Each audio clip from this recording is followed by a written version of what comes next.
computer. I'll wait. There we Got go. it. Amazing. My name is Amanda Murpaugh. I was a classroom teacher for about 10 years until I joined Defining Moments Canada. I'm based in Toronto, but I'm from Ottawa originally. And I am super excited to be introducing this webinar tonight. As Jennifer mentioned, Defining Moments Canada, or you might hear us abbreviate it to DMC, is a digital educational heritage organization, and we're focused on providing free resources to teachers and students to use in a classroom, or it can be used in a teacher education setting or in informal education settings. It's for lots of different settings that you might be teaching in. So we try to prioritize telling stories that are typically underrepresented, silenced, or otherwise untold as part of larger historical narratives. And it's really important for us to support the development of curatorial thinking in young people. So we're very much advocates of building the capacity to make sense of and organize information in a very information-rich world, and helping students curate and share stories from that information in ways that support a really authentic sense of agency and voice. We have two wonderful education collaborators with us tonight. We're going to be starting with Renee, who will be speaking about some of the resources she's developed as part of our All for Nine project, which is about Canadian labor history with some connections to contemporary labor movements as well. Renee is going to talk a bit about how to introduce concepts of labor to students, as well as how to utilize picture books to support younger learners when they're learning about complicated topics like if you want to introduce the idea of strikes, for example. Then you'll hear from Natalie, and she's going to talk about using case studies and primary sources through case studies as a foundation for learning. And something that is important to us is that they're not just sharing the resources tonight. Those are available on the website. They're going to also share their habits of mind as educators, the pedagogical approaches that they were using and thinking about while designing these resources, and thinking about how to think about labor in the classroom and how to think about labor with your students. At the end, of course, as Jennifer mentioned, my colleague Anna, who's the project manager for All for Nine, she's going to do a very brief overview of all of the other resources that are available as part of this project that we're not touching upon in depth tonight, just so that you can have a sense of the other materials that are available.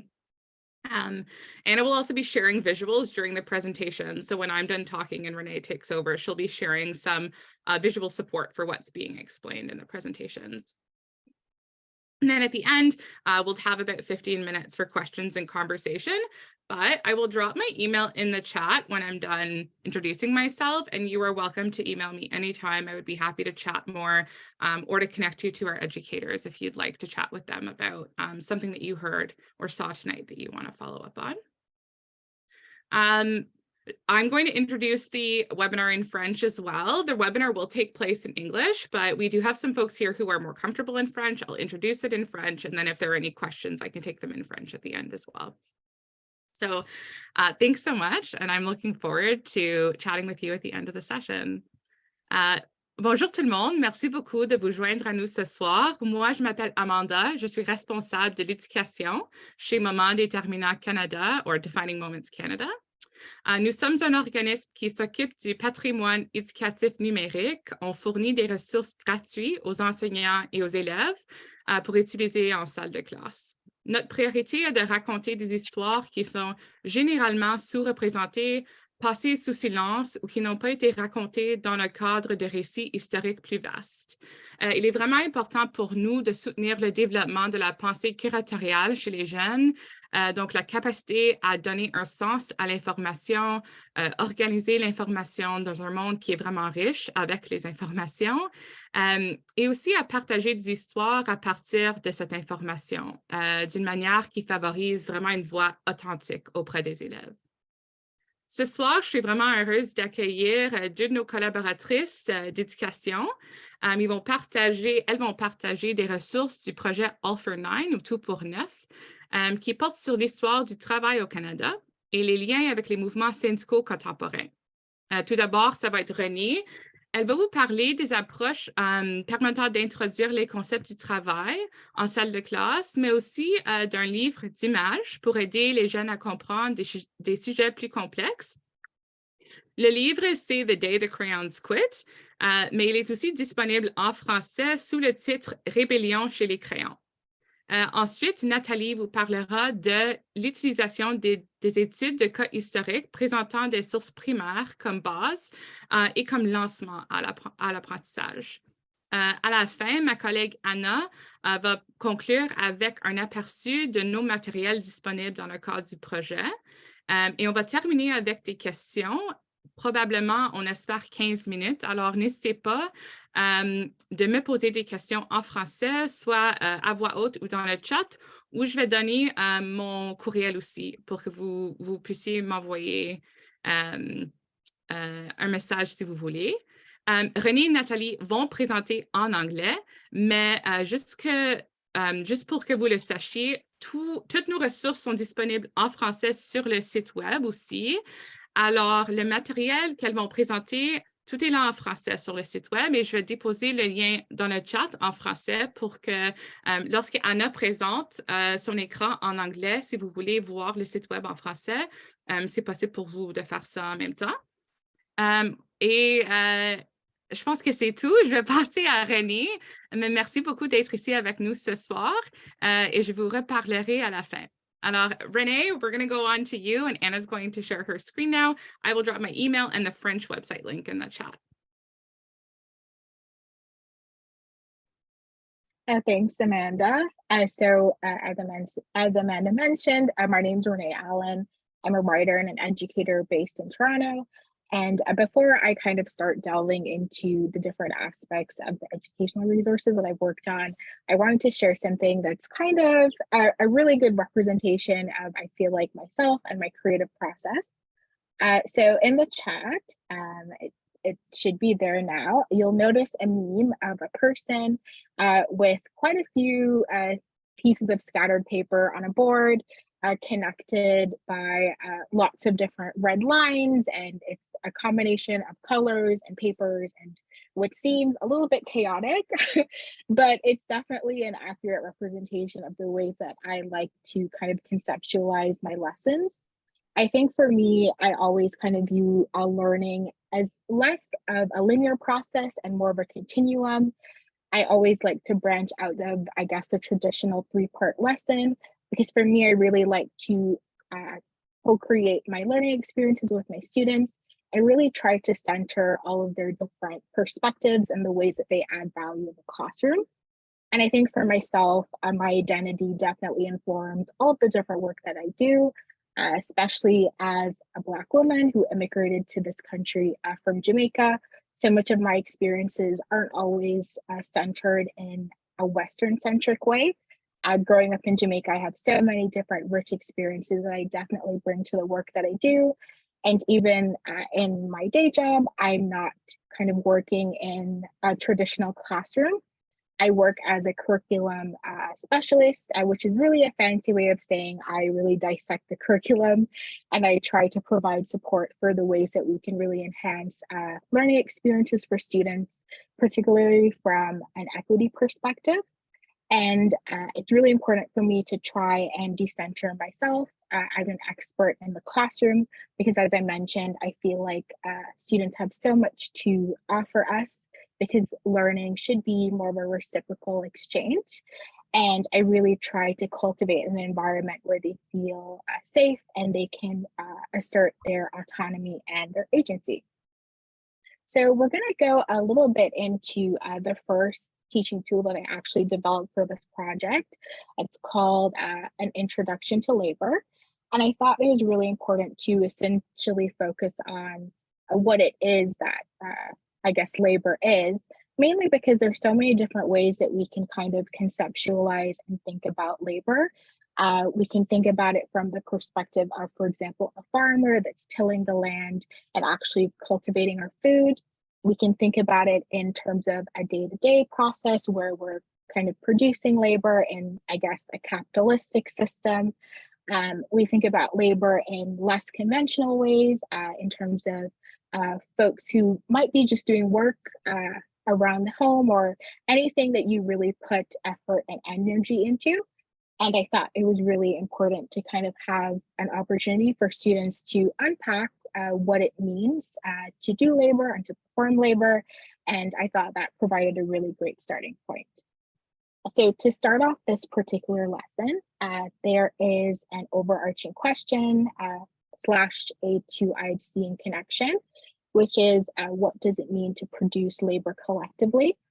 And I think with this particular instance, it was really important to have more of an open-ended question for students to really provide their perspectives. I didn't want it to be too narrow because in that brief explanation that I just shared, there's so many different ways that we can really think about labor. And I wanted an opportunity for students to be able to share whatever it is that they conceive labor as. And I think it also kind of it also cultivates that space where students are feeling like they can express whatever connections they may have to labor, depending on their identity. It really kind of brings that to the forefront where they're able to really critically think and unpack a seemingly simple term. The other really important thing as well, when I was kind of crafting this resource, is the launch and the potential entry point into the lesson. So the launch, I thought it was really a great opportunity to have students really thinking about what it means to accomplish a goal collectively and how our individual efforts can really be of benefit in terms of a final project. So that final project in this case is an opportunity for the students to kind of go into their communities and connect with different folks. I've provided a couple examples, but this is definitely not an exhaustive list. So there are elders, parents, union representatives, activists, and teachers, where they're essentially having that chance to kind of pose the question of what is labor to them. Whenever we're kind of teaching in a classroom context, I think it can sometimes feel like limiting in terms of the different perspectives that we're able to bring in, especially if we have specific time constraints and we're feeling like we might not have the capacity to bring in lots of guest speakers or really kind of open up our classroom in a really meaningful way.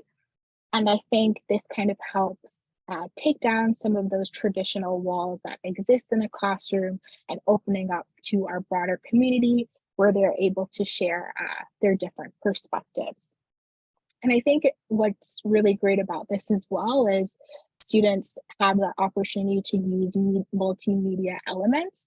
I think for myself, I'm nowhere near being an aficionado when it comes to technology. I made sure that before this session, I set up all of my tabs because I didn't want anything to go wrong.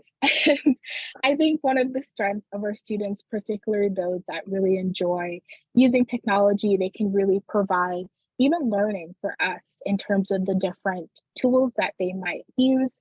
A lot of times for myself, I've learned quite a bit about the different approaches that students can take to how they use social media and just the ways that we can really bring it into the classroom. And this is another really key way for them to really show their own expertise and really highlight the ways that they can add value to that learning space. And I think particularly as well, it's really important to focus on labor, not only from a Western-centric approach, which a lot of times really focuses on capitalism. I really wanted to focus on Indigenous peoples and really acknowledging what it means to be on this land and how we can kind of work together to nurture and care for it. And in being able to really have students think about actionable ways that they can address that, I think it really attests to how collectively we really do have a responsibility to care for this land and what are ways that we can really steward that all together. Something else that I really love about this particular lesson is the slides. So they're titled The Ontario Worker, which for me was a really intentional choice. I think when you're kind of looking at these specific templates, it might seem you're just kind of seeing, just these brown slides, like why brown? You might think it, and even that is a really great way to pose dialogue for students. Why is it that the slides are formatted the way they are? What is it about the lettering, the terminology? Really great opportunities for inquiry.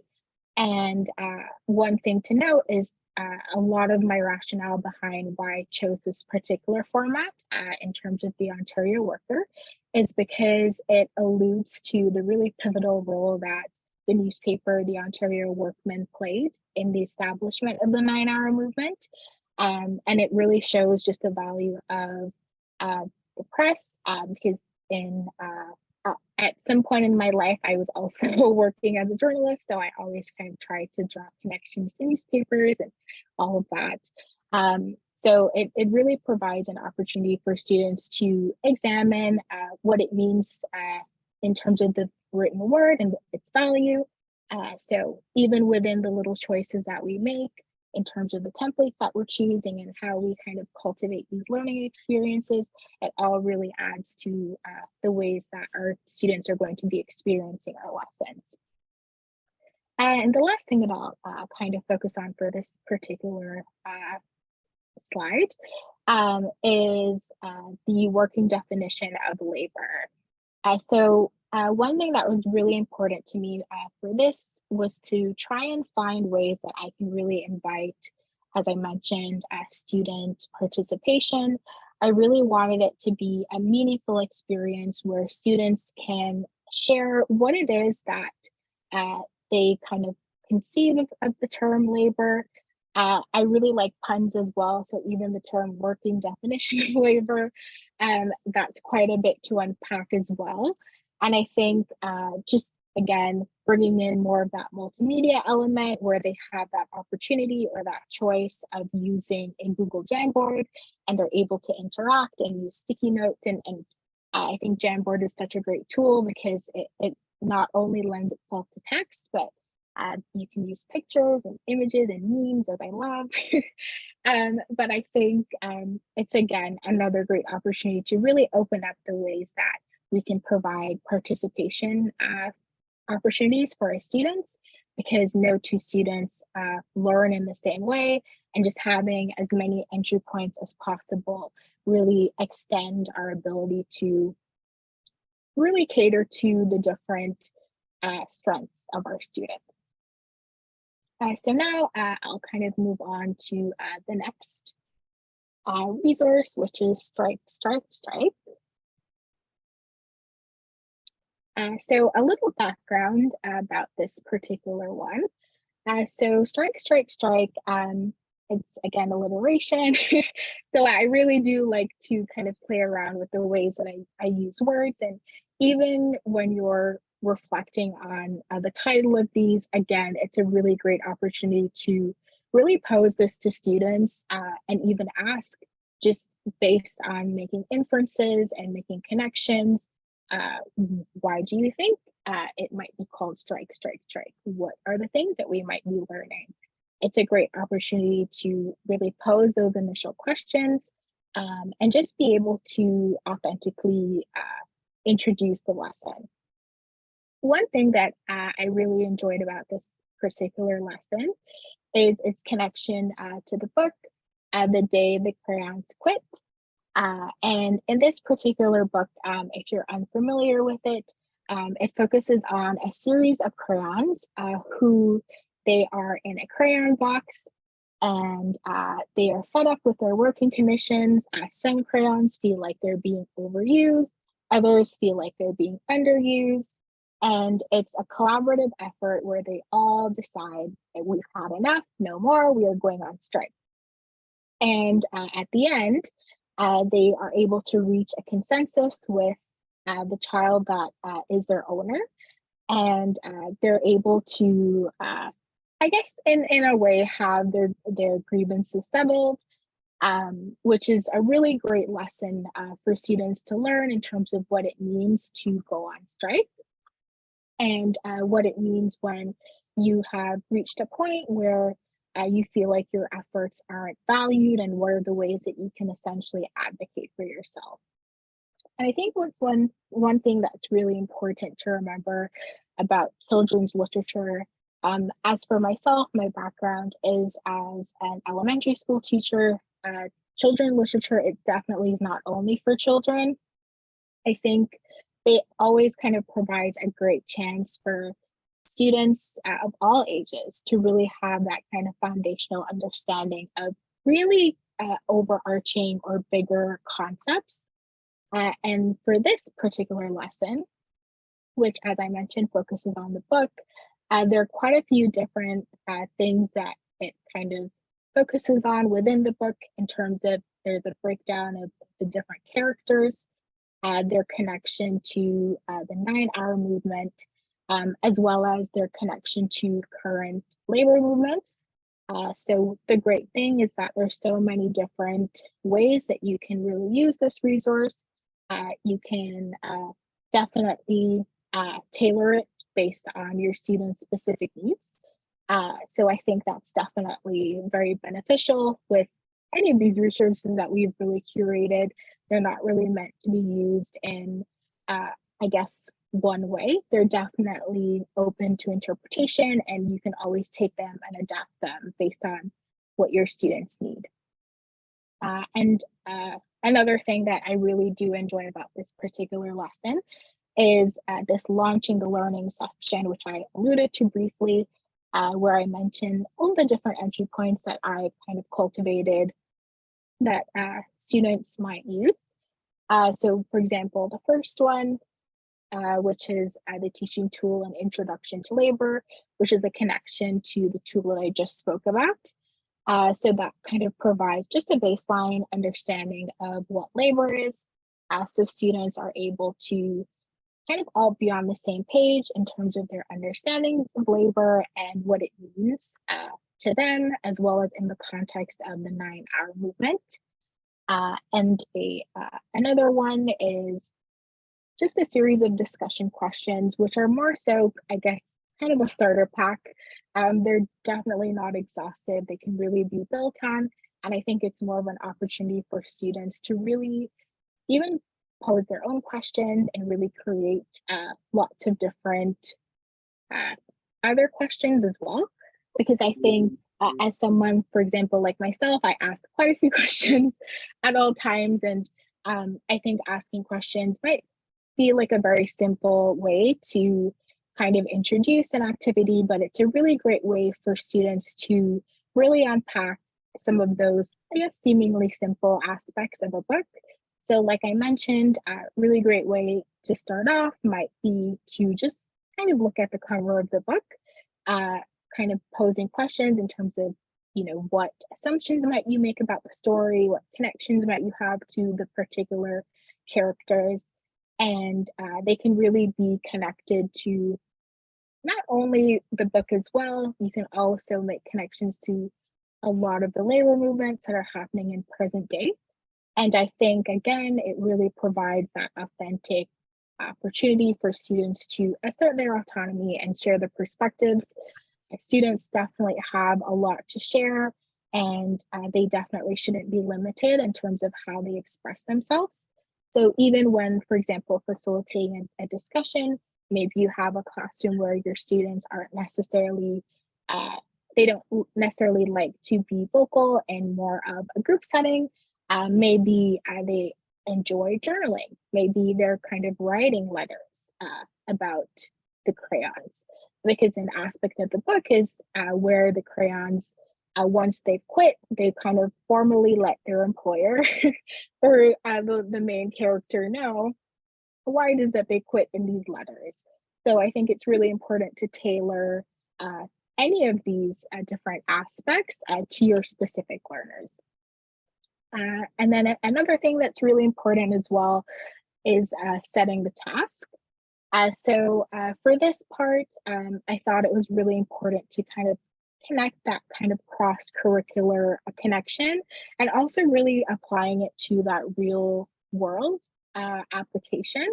So for example, this particular section, students are kind of connecting their learning so far about strikes and just social movements in general to a specific social movement that's current for them. For this instance, it highlights kids show their Black Lives Matter signs. Again, this can definitely be interpreted based on whatever uh, kind of social movement best relates to your class or your students, but just the opportunity to really show solidarity and express uh, the intentions of a particular movement and why it is that they connect with it really provides those real world connections. And it's another really great way to kind of collapse those classroom walls and extend that learning in that way. The last thing that I will focus on is the co-creation of the success criteria. As I mentioned ad nauseum, I really like this idea of collaboration. I really believe that students have so much to offer us in terms of the ways that we can work together to collaboratively learn.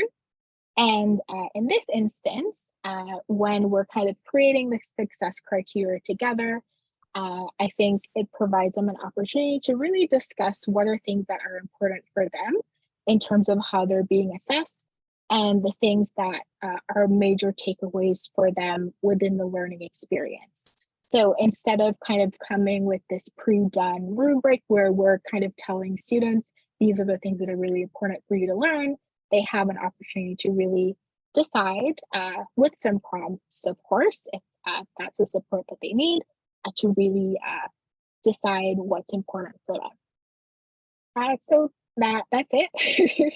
That's kind of a brief overview of the work that I've done. And there are quite a few other resources that are available on the website that further connect to the different movements that I've discussed today. And now you're going to hear from my colleague, Natalie.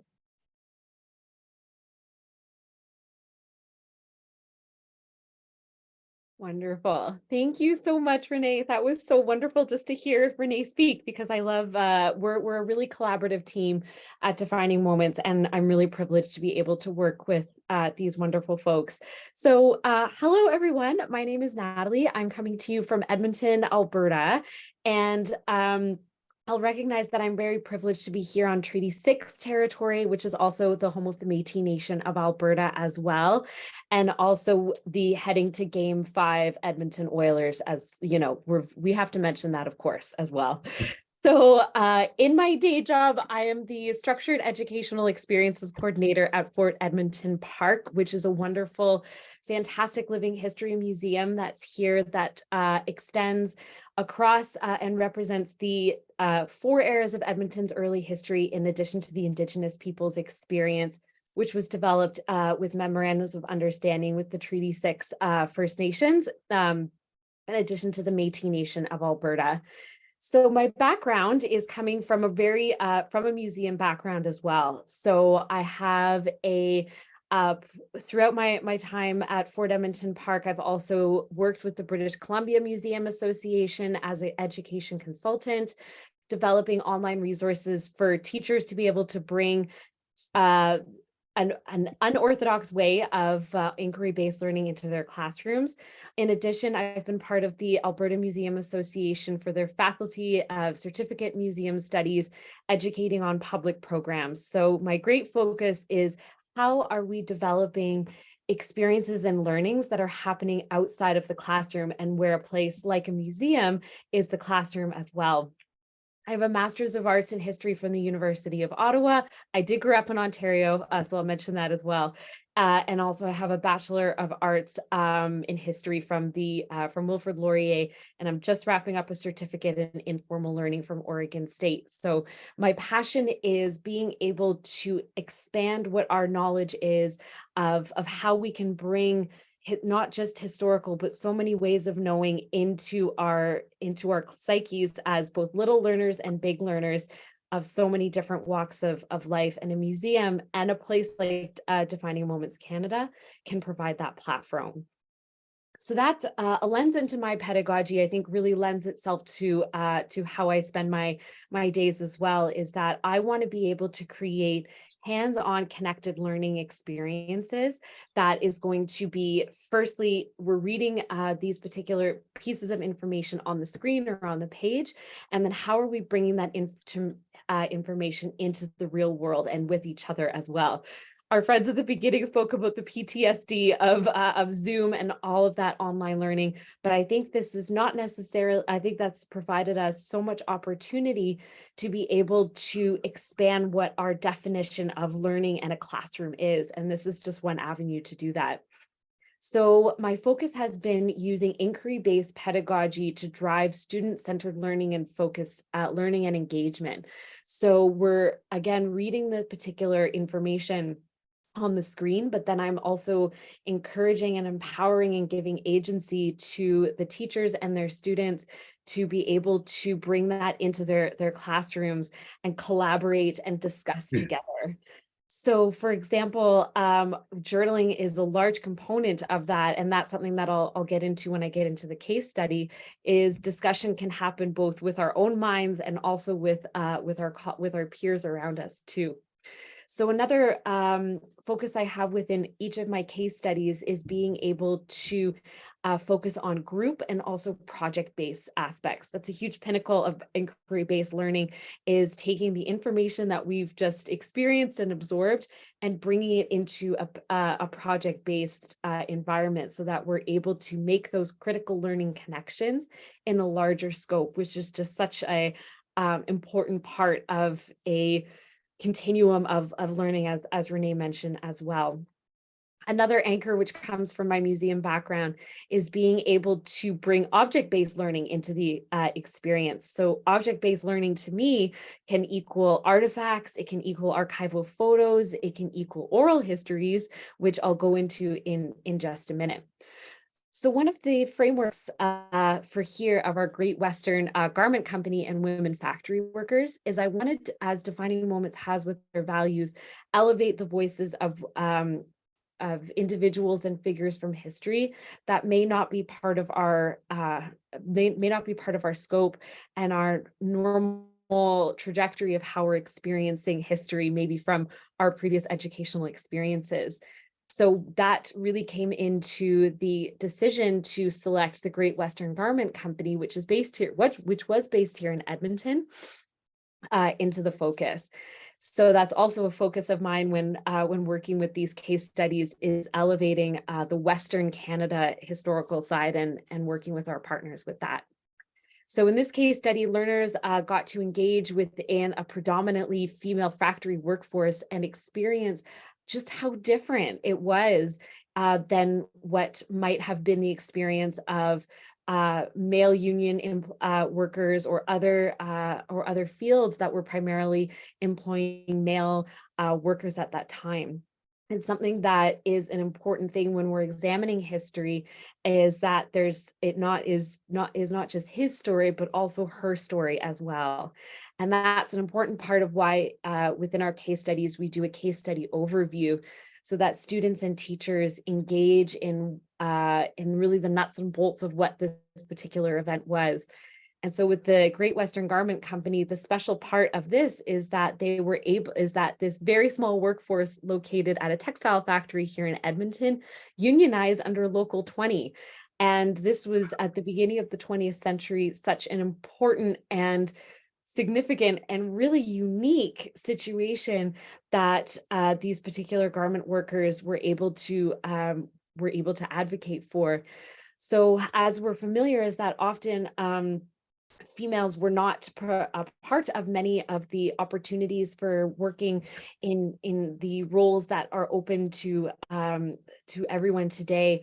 So let's say in the case that a female was a primary 8 wage earner, so let's say she was the only person that was bringing funds into their family, the limited options that were available to her were things like a textile worker or a nurse or maybe a teacher. And so the fact that that there was a recognition that these particular this particular group had, that this work was important and this work needed to be identified, and that also a reflection of maybe this particular work needs to be compensated and looked at differently.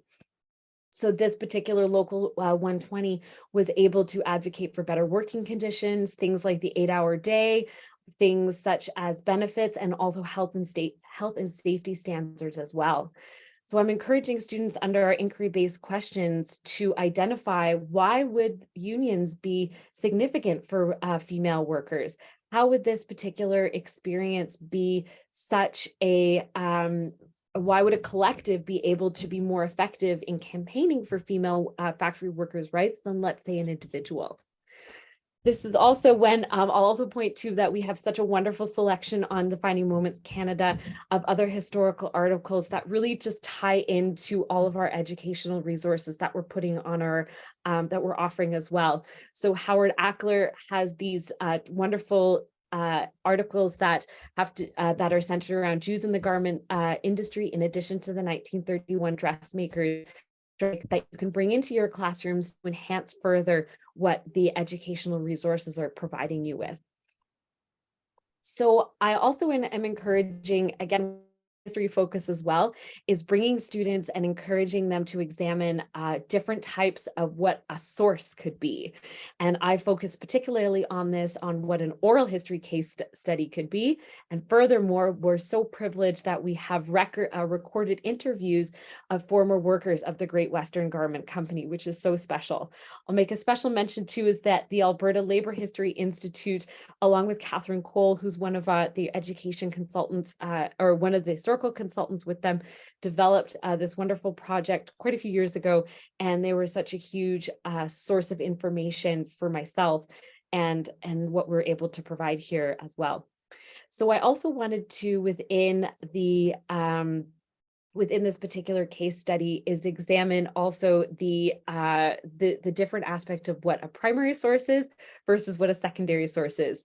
For this particular age group, which is grades 4 to 8, they're just starting to get used to understanding what those particular sources are, and this is such a wonderful opportunity to do that. And so we're defining our primary sources, and then again, I so echo Renee's feelings about different ways and mediums of conveying information. So I'm encouraging teachers to bring that particular focus into their classrooms with engaging with these interviews that I just mentioned before. There's such, I had the opportunity to watch all these videos, and there's such amazing workers and women that were so focused on being able to provide a working experience that was going to be beneficial for all of the female workers that were at this particular textile factory. So again, scrolling down, I feel that encouraging discussion and is such an important part of that. But also encouraging students to critically understand of what are the consequences for organizing or joining a union. Some, in this particular instance of the GWG, their union that they developed was effective and such a huge part and an accepted part of this particular organization. However, that's not the case with all unions and the unionization process. And that's important, I think, for students to understand what those two experiences can be and collaborate and discuss together of what that aspect is. And what I also think is a critical part to extending that classroom beyond the walls, just as Renee said, is making connections to current events. As our friends at the beginning relayed, this is such a relevant topic of labor history, and it's something that it's becoming importantly and increasingly so part of our psyche and our absorption from what we're seeing in France, from what we're seeing across the United States, and really all around the world, of how labor and collectivism is such a critical part to advocating for work and different other structures. So that's why I put in each case study a connection to a current event. And I also try and elevate different and diverse voices that are part of these narratives as well. And always bringing back to that connection of related to the 9-hour movement, which is our anchoring focus. And this particular connection is such a fantastic example of a female, Kate McVicker, who advocated and was such a critical force in being able to bring her particular status as a shoe worker in Hamilton, which is also where I grew up, which was a fun read, and then being able to bring that voice through the Knights of Labor, which was a larger union organization, and how the experiences of women needed to be considered within the scope of what their labor activity and movement could be. Finally, as I said, projects are our anchoring point within that. So I anchor each case study in being able to write and being able to do a capstone project. In this particular case, it's an issues brochure. So this is when students are working within groups and then deciding if they were going to be forming a particular issues promotion, what would they be including within that? Advocating that and encouraging that there's so many different things to be considered when you're collaborating with your peers and with all of these different opportunities that you get to discuss. How are you bringing that all together? And then identifying what's going to be the most effective way for us to advocate for what we want as students. So they could be using different things like visuals, QR codes, the rise of QR codes after COVID, videos, all these different things, and then also developing and using their own ways of how they feel is going to be the most marketing effectiveness moving forward too. All right. So that is the particular case study. And so that really, the concept that's informing my work is really being able to understand the why. Is why are we working and why are we working and together to understand and examine these very microcosms of labor history within these case studies. And I've just finished one on Black sleeping car porters. There's another one that's going to be coming up on coal mining, again, that Alberta focus, and all of these different things that allow us to connect with each other and within our classroom settings. And Renee and I really work together to be able to ensure that Renee's wonderful focus on that more sociological side of things and that language and journalism, and my history side, bringing us all together under the umbrella of education is such a collaborative nature that we're really looking forward to doing more of as well. All right, Anna, I've talked. No, the more you guys talk, the less I have to. So that's good for me. Thank you, Renee and Natalie, obviously, for walking us through those wonderful, wonderful resources, and also just for your hard work on this project and for the educational materials that you've made for this project. I think they really went above and beyond what we had originally envisioned. So you should both be very proud. And thank you all to the audience as well for participating and coming in on this webinar today. I'm Anna. I'm the projects manager at Defining Moments Canada, and I also kind of oversee the historical side of things when we work on projects. With this project in particular, All for Nine, my role was essentially just ensuring that all of our contributors and collaborators were supported and had their visions realized on our website to the best of our ability, technologically speaking. So what I'm going to do for you today, I'm just going to very, very briefly walk through the All for Nine project, just to show you not only the educational materials and resources that we have on the website, but also some of those historical resources and those media resources as well. So if Defining Moments Canada was a brick and mortar museum, this would kind of be like the curatorial walkthrough of the exhibit. So I appreciate everyone joining us and being so interested in this very, very poignant and pertinent topic, not only in Canada today, but historically as well. All for Nine and Nine for All was a project that was funded by the Department of Canadian Heritage and the Government of Canada, and developed in partnership with so many wonderful organizations and institutions that helped us realize this project, including the Workers' Arts and Heritage Centre, Library and Archives Canada, the Ontario Archives, Alberta Labour History Institute, Esri Canada, McMaster Children's Youth University, and the Cape Breton Miners Museum. And I could keep going, but we only have a limited amount of time. So As we get very, very close to May Day next week, and I hesitate to say, but even closer to Labor Day at the end of the summer, even though we haven't started summer yet, this is a great opportunity, obviously, for teachers and students as well to learn about labor history and labor activism in Canada.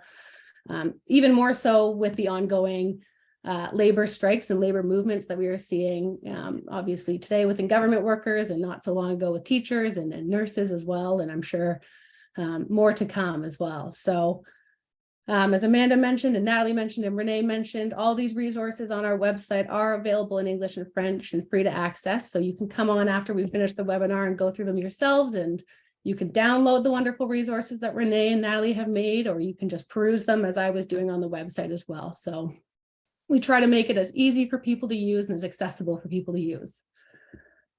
So the All for Nine project stemmed obviously from the 1872 9-hour movement. So the project began with the 150th anniversary of that movement starting and the induction of the Trade Unions Act. So we used that as the pillar moment, or the main moment in which we could look at Canadian labor activism at large. So this was obviously one of the first labor movements in Canada, and then where has it led to in the legacy that it's had across Canada.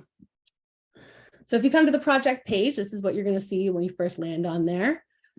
A brief project description as well. If you want to read more about the project and the details and how it came to be, you can click on this accordion and read a ton about it. You can also read more about our project teams. You can read about Natalie and Renee and the historians and myself and Amanda and everyone else. You can also find out more about our project partners as well. Project partner lists are always developing and expanding as more people find out about these projects. So you can always check back in and maybe there'll be someone new, which is exciting.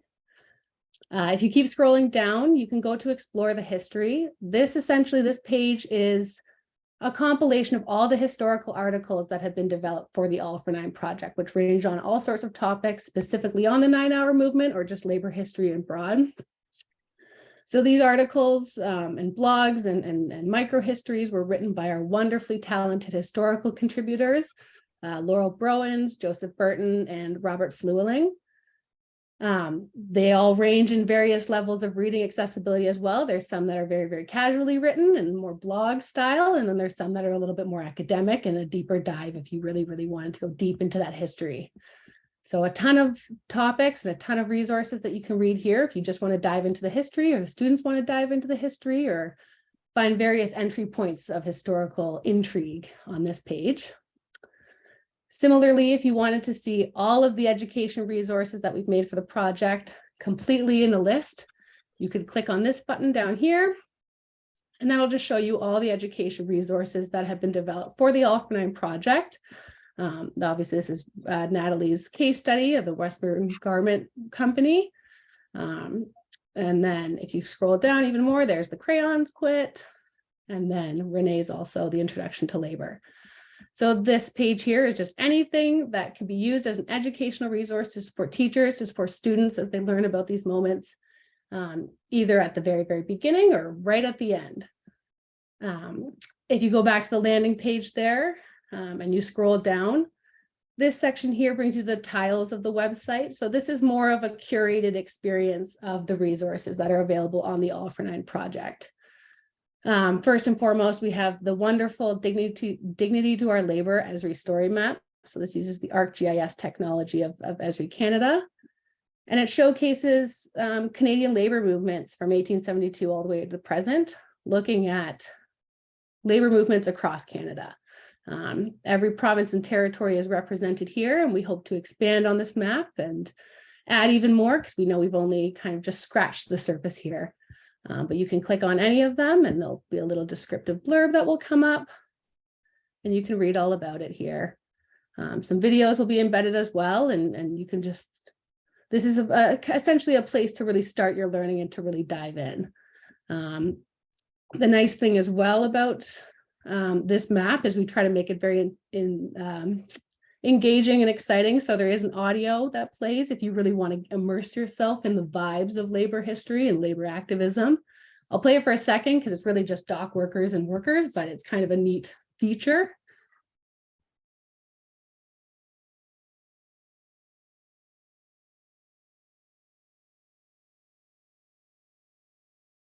So you can play that as you're learning about history to really get you into the mood of learning about labor history, and all the deep dives of that will be encompassed in that Esri story map.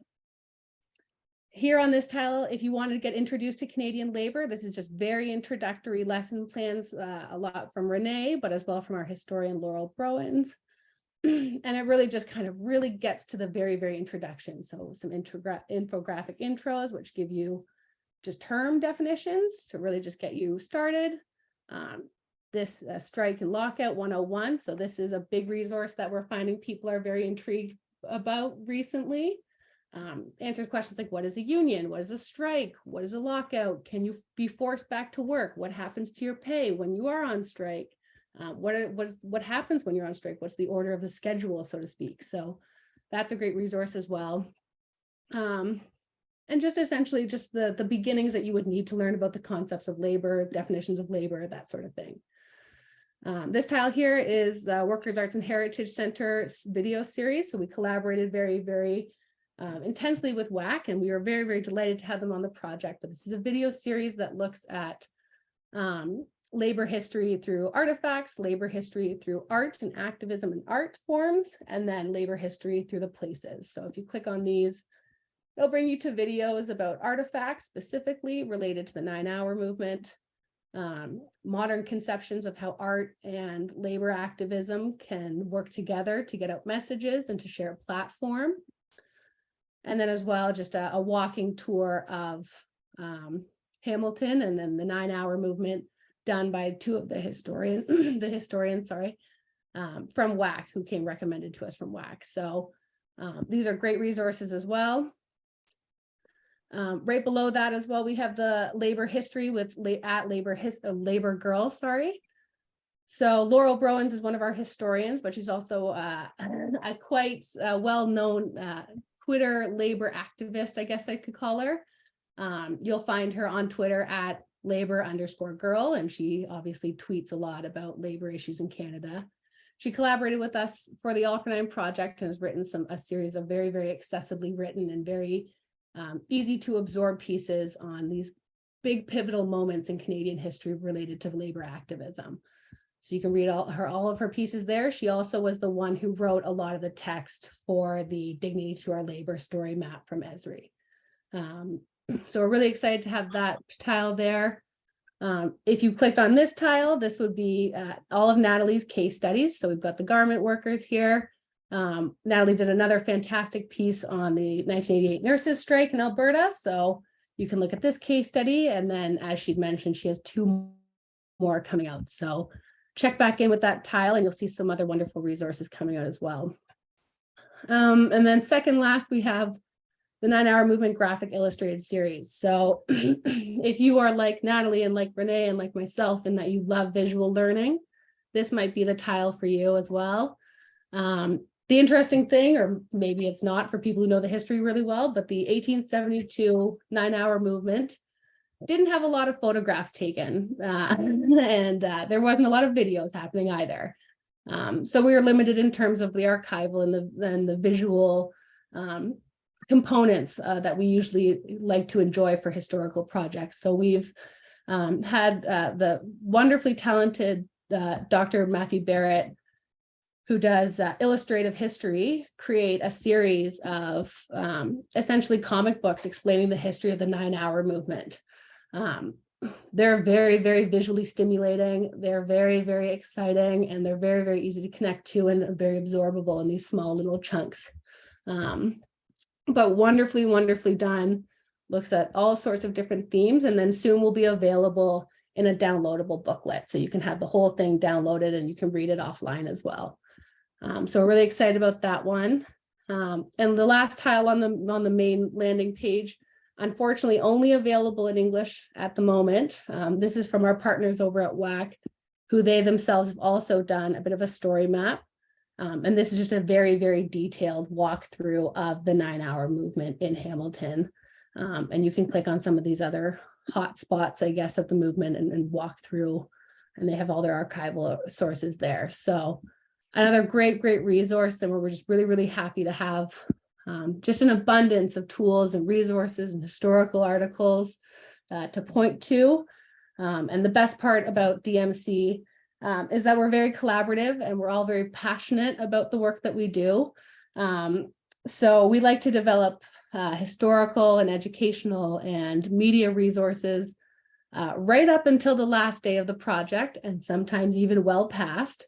So we really encourage our audiences to really just check back in with the Defining Moments Canada All for 9 landing page, because there will be more resources from Renee and more resources from Natalie and from our historians as well that will be coming out in the next few days and all the way up until Labor Day. So you can easily click on any of this stuff, again, available in French for you to take a look at.